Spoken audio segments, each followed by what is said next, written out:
Hey friends, Ash here with Gents, and today I'm going over with you guys 10 unique designer fragrances that can help set you apart.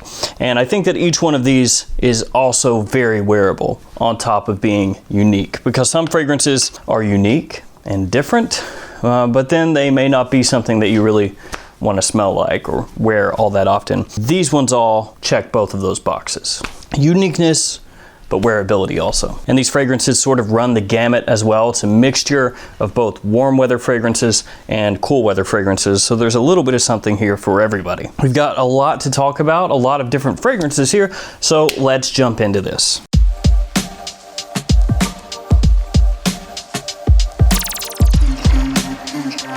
All right, first off is a designer fragrance that's gotten a lot of hype lately. A lot of people have said this is a niche quality designer fragrance or a hyper unique designer fragrance. And it's this one right here, Moschino Toy Boy. This one has rose, pink pepper, nutmeg, magnolia, and cashmerean as some of the notes in the fragrance. This one to me is more a unisex fragrance, even though it's marketed toward men. I think women can wear this easily as well. And that's going to be because there is a solid dose of floral notes in here. It's very sweet, it's fresh, it has cashmerean, as I mentioned in the note breakdown, which is popping up in more and more fragrances lately. It's going to give it kind of a fuzzy, warm woodiness to the scent. It does smell of very high quality. I actually reviewed this one and gave it high marks, a lot of praise, and pretty much everybody that's reviewed this has said that it's just a fantastic quality fragrance. Kind of came completely out of left field, and it doesn't smell like anything else out there. Definitely doing its own thing. For me, gonna be more of a warm weather, daytime sort of fragrance, but this one, definitely a unique designer. Though, as I said, there are fresh florals in here. Be aware of that. If you're the type of guy that doesn't like to wear fragrances that could skew a little bit unisex, that one may not be for you, and you should try it out first before you buy it if that's the case. Up next is a fragrance from Paco Rabanne. It's a fragrance that I've given a lot of love to over the years, though reception overall is a little bit mixed. Some people love it, some people hate it. For me, absolute love. This one right here, Pure XS. Now there was a flanker that came out after this one, which is this one right here, Pure XS Night. And some people prefer this one, the flanker, to the original. But for me, the original Pure XS is the one that I like the most, and that's the one that typically I would suggest that you check out. And when this came out, it had this kind of Zippo type lid, but I believe they've changed Pure XS to this style where the whole thing just comes off. It was a little bit of a pain in the butt, you know, getting this and spraying it on, but I actually prefer the little Zippo look. This one has myrrh, sugar, cinnamon, ginger, vanilla, whiskey as some of the notes in the fragrance. It's got this effervescent, almost soda kind of vibe in the opening. People most often will compare it to Dr. Pepper, something like that. But it does have this almost carbonated facet to the fragrance when it opens up. It's got sweet notes in here like vanilla and myrrh, and it is a quite sweet fragrance. You've got pops of spice throughout, a little bit of booziness from whiskey. For me, perfect fall time fragrance, and you can wear it in winter as well. As I said, it is sweet, which goes along with a lot of modern releases nowadays, but nothing out there smells like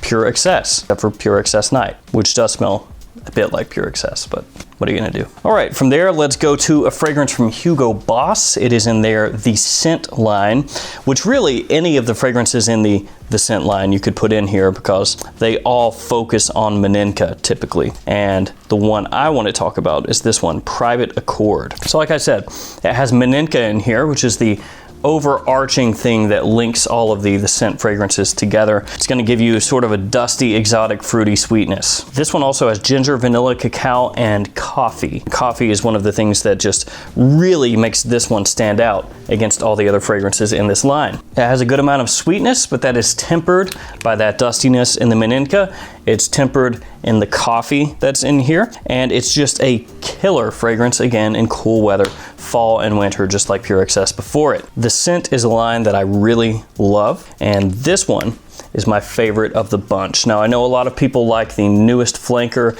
the Scent Absolute, but for me, Private Accord is just a little bit better. Next up, let's go to another warm weather fragrance, this one from the House of Bulgari, and it's this one, Aqua Amara. The fragrance that Jeremy hyped. Yes. It's got orange, aquatic notes, neroli, and olibanum as some of the notes in the fragrance. This one some people don't like because they'll say it has this like, dirty orange facet to it.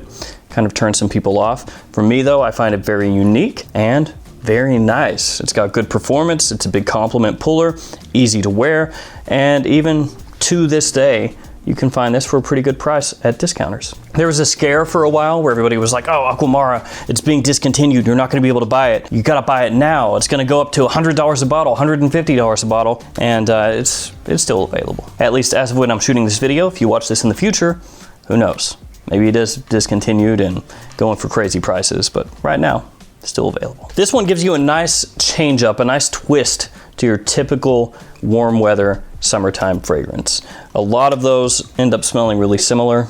A lot of them end up smelling like a gym scent, sporty scent, sort of a shower gel kind of scent, but this one does its own thing. It's one of those rare fragrances that's easily worn and is, at the end of the day, a citric, aquatic fragrance, but one that doesn't immediately smell like everything else out there. So while that one does catch some hate because Jeremy hyped it up at one point and said he really loved it, and so some people automatically just went, yo, Jeremy likes that?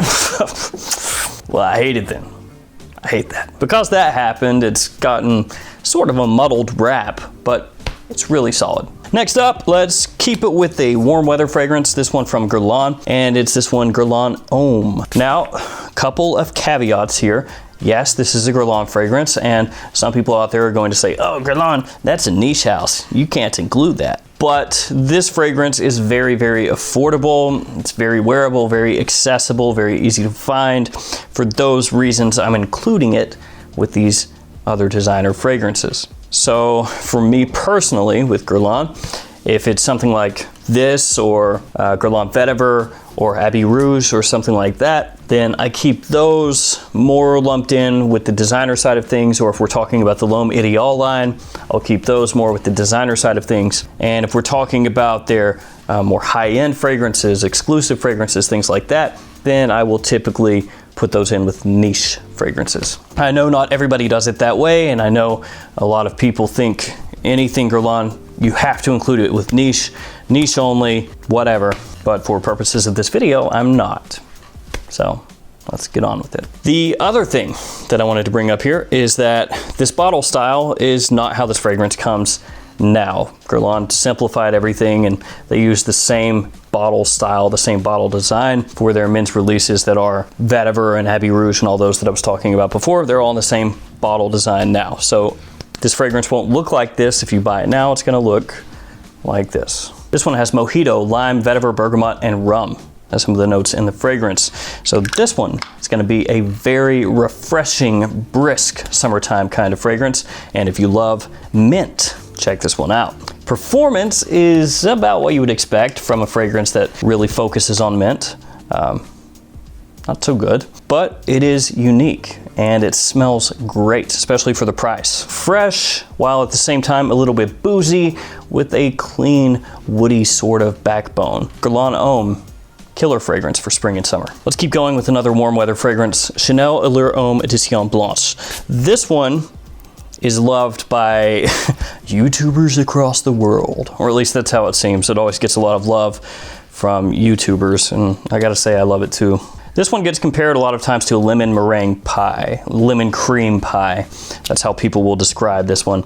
And it is a fantastic, creamy lemon scent. Obviously, that's going to be coming from lemon and vanilla working together hand in hand, though those aren't the only two notes in the fragrance, of course. It's also got pink pepper, bergamot, and sandalwood in here. Smells amazing. A little bit gourmandy almost because of that lemon vanilla combo. Big compliment puller. During spring and summer, you can wear this almost anywhere and it's gonna work. It's gonna be one of the most expensive ones here because you don't really find Chanel discounted all that often, but it's worth it. All right, from there, let's go to one of my favorites from Prada, Luna Rossa Black. And this one's gonna be more fall and winter time, as if the black bottle didn't really give that away. Tonka, amber, angelica, patchouli, musk, and bergamot. Some of the notes in this fragrance gets compared to Bulgari Black, the little hockey puck looking fragrance, and Midnight in Paris by Van Cleef & Arpels.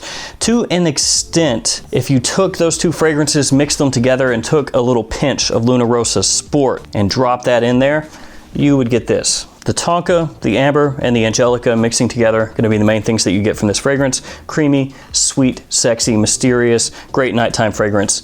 Prada Luna Rossa Black is one that just grabbed my attention the first time that I smelled it. And even though I said it does smell a little bit like you took Bulgari Black and Midnight in Paris and mixed it together with a little bit of Luna Rossa Sport, most people, like 99% of people, have never smelled Bulgari Black, have never smelled Midnight in Paris, especially since it's discontinued, and certainly wouldn't think of taking those, mixing them together with a little bit of Luna Rossa Sport. So yeah, it's still extremely unique. And it's also a big compliment puller, believe it or not. It's different, and it's gonna get people's attention. All right, let's keep this going with a fragrance that I talked about not that long ago, just a few days ago, I feel like.